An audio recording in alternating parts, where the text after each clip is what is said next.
Almost 2 years ago, I posted a video on the 6 reasons why I quit social media. And with the exception of YouTube, it's hard to believe that it will soon be almost 7 years that I decided to delete my Facebook account and go without any accounts such as Twitter, Instagram, TikTok, to quit social media for good. In my previous video, I shared about my addiction to social media and how I lived for the likes and posting that perfect photo instead of living in the present moment, the FOMO that I experienced, and the negative side effects that it had on me, such as insecurity, comparison, and just an overall feeling of anxiety and inadequacy. And so today I want to share with you how my decision to quit social media has changed my life dramatically. As a millennial soon graduating from college, everyone I knew had social media. All of my classmates were on Facebook and had Facebook groups, even my teachers.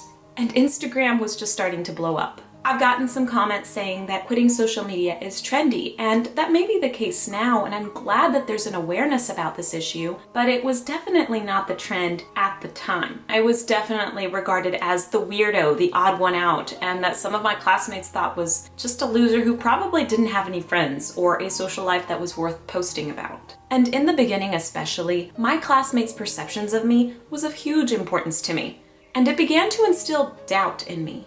Maybe I was the loner loser with no social life. Maybe my life was too boring, too pointless to post about. Maybe they were right. At that stage of my life, I had not realized that I was going through withdrawal. For years, I had allowed myself to be programmed to instantly reach for my phone and snap a photo of something and post it the moment something interesting happened. Or to check my notifications the moment I had just even 1 or 2 minutes of idle time. I had lost the ability to be still, be quiet, and be present. And as Dr. Cal Newport puts it, I had lost my intellectual independence. And the worst part is, I gave it up willingly to a device that took up hours of my day for something that only left me feeling empty. I've been told that it's pointless to leave social media if you're going to swap it out for the next bad habit, like binge watching Netflix day in and day out. And I was actually very aware of that. I had reached a point in my life when I felt so empty, I questioned what I was doing with my life and what the point of it all was.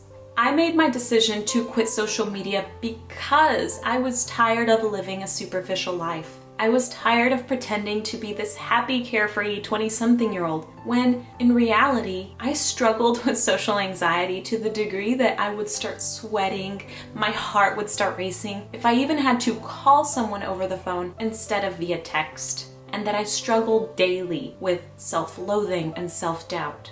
And I decided that if I was going to quit social media cold turkey, that to make it easier for myself, I was going to replace it with things that would make me happier. And that is where the first major change comes in. I have a question for you. On a scale of 0 to 10, how would you rate your social interactions? This can be something you just think of in your own mind, or you can post it in the comments and we can chat about it together. But do think about it. I have a video where I talk more about my journey with social anxiety and what I specifically did to beat the struggle that I had, but it was around this time that I realized that I had to change. And I came across Vanessa Van Edwards, and I started to apply a lot of the lessons that she teaches. I began to force myself to go out because it made me anxious. I forced myself to lead events, initiate conversations, and even make eye contact with the person in the elevator and smile. And something amazing happened. I began to have more meaningful and deeper conversations with my friends and family, and even perfect strangers.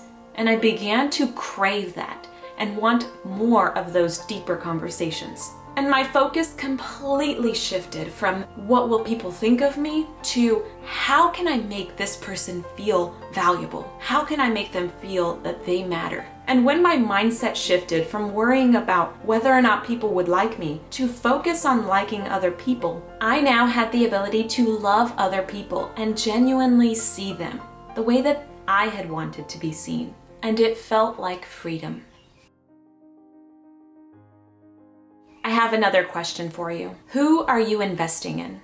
I know that when I had social media, I spent hours upon hours following the lives of my friends and celebrities, admiring their lives, and wishing that mine could be more glamorous. When I left those sites, I found myself with time. I had time to sit quietly with myself and ask, who am I? What do I want from my life? What do I want to leave behind when I die? I realized that I had been so focused on keeping up with the Kardashians and investing my time in them and in other people that I wasn't investing in myself. And so I took this time and I began to go out in nature more, go on hikes and exercise. And I also started to eat better. I started to listen to audiobooks on my commutes. And I changed the way that I consumed content. I stopped watching TV, and then later on we actually ended up getting rid of our TV altogether. I did mention that YouTube is the account that I did decide to keep, and I found myself with a much greater awareness of the value of my time. I could no longer just sit through watching funny videos, vlogs, or just videos that were meant to entertain. I instead began to use it to search for content that would help me learn something new or improve my life in some way. And as all of these sorts of things slowly started changing little by little, I found myself perceiving myself differently. I was more forgiving of myself. I was more open to trying new things, to experimenting and making mistakes. And I found myself with a spark of creativity. And this is where everything changed for me. Do you want to be a consumer or a producer? When I began to place greater value in my social interactions and value other people, I began to have a greater value for myself. I began to see that I had something that was worth sharing. And it was this change in me that gave me permission to be creative. I was in a live play with an audience of over 1,500 people. And I began to explore the idea that maybe I wasn't meant to sit and watch the play. Maybe I was meant to be in the play. And this metaphorical play is life. I no longer wanted life to happen to me. I wanted to live my life with intention. By now, many of us know that social media is designed to be addictive. After all, the very people who design casinos work diligently to make sure that you stay glued to your device as long as possible. But I also don't think that social media is evil. I have no doubt that social media can be helpful. And many individuals make a living off of social media. Others buy or sell through it, or even have support groups that otherwise wouldn't be available to them in person. But when it comes to the way you use social media, it can go either two ways. Either you're using it or it's using you. And that decision is yours alone to make. Do you want to sit and watch the play, or do you want to be in the play? You get to decide. I thank you so much for watching. If you like this video, please give it a thumbs up and subscribe so that you won't miss when I post a new video. I can't wait to hear from you in the comments and see you in the next video. Bye for now.